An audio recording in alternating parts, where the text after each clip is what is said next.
নমস্কাৰ 24 লাইভ চাই থকাৰ বাবে ধন্যবাদ আৰু এই মুহূৰ্তত লৈ আহিছো এটা ডাঙৰ খবৰ নামনিৰ পাছত এইবাৰ উজনিত সৰ্ববৃহৎ উচ্ছেদ চলাবলৈ হাজু হৈছে প্ৰশাসন মুখ্যমন্ত্ৰী ডক্টৰ হিমন্ত বিশ্ব শৰ্মাৰ কঠোৰ হকিয়নি কোনো বেদখলকাৰী হাৰি যাব নোৱাৰিব যেটো সকলোতে উচ্ছেদ কৰা হ'ব আৰু সকলো চৰকাৰী ভূমি যেটো যিসকলে বসবাস কৰি আছে সেই সমূহ ভূমিত এতিয়া উচ্ছেদ অভিযান আৰম্ভ হ'ব নামনিৰ পৰা উজনিলৈকে সকলোতে উচ্ছেদ কৰা হ'ব সবিশেষ তথ্য লৈ আহিছো এই মুহূৰ্তত ৰাজ্যত সৰ্ববৃহৎ উচ্ছেদ অভিযানৰ বাবে পুনৰ এবাৰ সাজু হওক ৰাজ্যবাসী ৰাজ্যত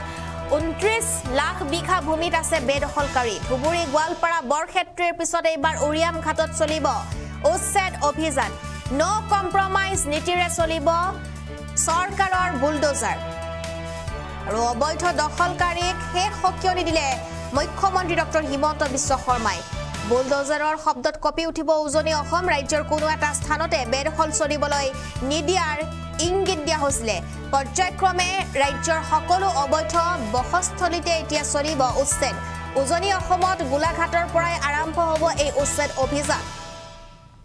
আমি জনাইছো এই মুহূৰ্তৰ এটা ডাঙৰ খবৰ বুলডোজাৰৰ শব্দত এতিয়া কপি উঠিব উজনি অসমত হ'ব সৰ্ববৃহৎ উচ্ছেদ অভিযান 2026ৰ ভিতৰত বেদখলকাৰীক উচ্ছেদ কৰি শেষ কৰি দিয়া হ'ব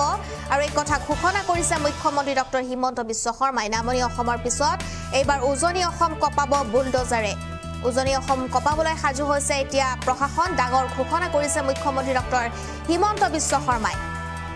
মুখ্যমন্ত্ৰীৰ এক ডাঙৰ ঘোষণা 3 পৰা 4 মাহৰ ভিতৰত উজনি অসম বেদখল মুক্ত কৰাৰ পৰিকল্পনা কৰা হৈছে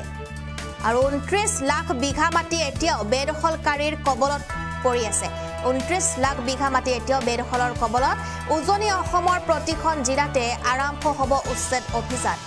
উজনি অসমৰ প্ৰতিখন জিলাতে এতিয়া উচ্ছেদ আৰম্ভ হ'ব আৰু 2026ৰ ভিতৰত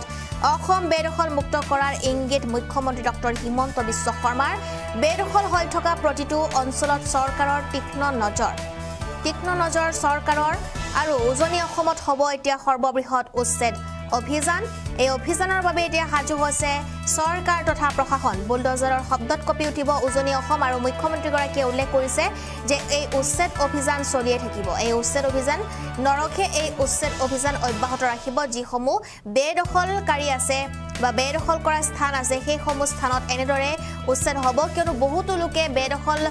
কৰি থকা সেই স্থানত নিজৰ খেতি আৰম্ভ কৰিছে তেওঁলোকে একাংশ তামোল গছ ৰোপণ কৰিছিল আৰু তেওঁলোকে নিজৰ খেতি এনেদৰে অব্যাহত ৰাখি তেওঁলোকে যেটো অন্য স্থানৰ পৰা আহি এনেদৰে অসমৰ একাংশ অঞ্চলত বহুতো অঞ্চলত তেওঁলোকে বসবাস কৰি এতিয়া সকলোতে সংখ্যালঘুৰ যেটো সীমা বৃদ্ধি কৰি দিছে গতিকে এতিয়া বেদখল মুক্ত কৰিবই লাগিব অসমখন আৰু এনেদৰে এতিয়া মুখ্যমন্ত্ৰী কৈছে যে নো কম্প্ৰমাইজ নীতিৰে চলি যাব চৰকাৰৰ বুলডোজাৰ এই মুহূৰ্তত মুখ্যমন্ত্ৰীৰ মন্তব্য শুনাবলৈ চেষ্টা কৰিম আৰম্ভ কৰিছো গোলাঘাটৰ পৰা আৰম্ভ হ'ব মাৰ্ঘেৰিটাতো খালি মাটি থকা কাৰণে বহুত লোক আহিছে আমাৰ খবৰ আছে খালি সকলোবোৰ কাম আমি একেলগে ল'ব নোৱাৰো প্ৰত্যেকটো কামতে 3-4 মাহৰ এটা প্ৰক্ৰিয়া থাকে সেইকাৰণে য'ত সমস্যাটো হাতৰ পৰা ওলাই যাব হৈছে তাতে আমি কৰি আছো কিন্তু মই ভাবো যে